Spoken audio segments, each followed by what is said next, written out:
Et on part du principe que vous savez déjà un certain nombre de choses pour pouvoir commencer à comprendre ce qui est dedans. Tout est dedans, il n'y a aucun problème. On parle d'ouvrages quand même qui remontent à minimum, archéologiquement parlant, on estime que ça a au minimum 2500 ans. Donc autant vous dire que certains textes ont été abîmés. Les Chinois, par contre, ont eu la sagesse de recopier, mais les scribes, des fois, ils ont moyennement recopié le truc. Donc il y a eu des erreurs. Et au cours de l'histoire, les Chinois, des fois, ont même reconstitué, je dirais, le texte classique en comparant différentes copies et en se rendant compte que là, il y avait des bourdes. Donc ils recorrigeaient derrière et ils essayaient de retrouver le texte d'origine.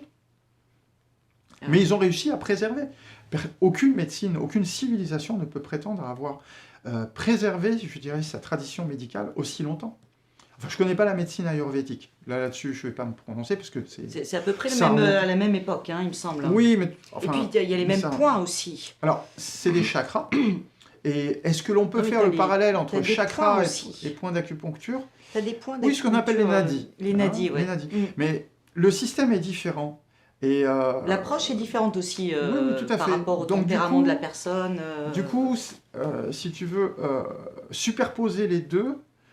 C'est pas possible. Hein. C'est pas que c'est pas possible, mais il faudrait avoir des gens qui sont des vraies pointures dans un domaine comme dans l'autre et que le boulot soit fait ensemble.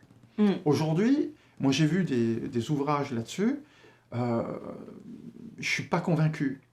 Il y a une base, il y a quelques trucs, mais de là à dire qu'on peut superposer les systèmes, c'est discutable. En plus, le système de bilan énergétique qui est fait par, je dirais, la médecine ayurvédique et celui de la médecine chinoise n'ont rien à voir.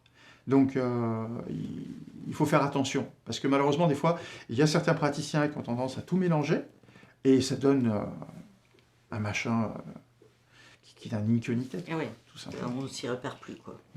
Mais en fait,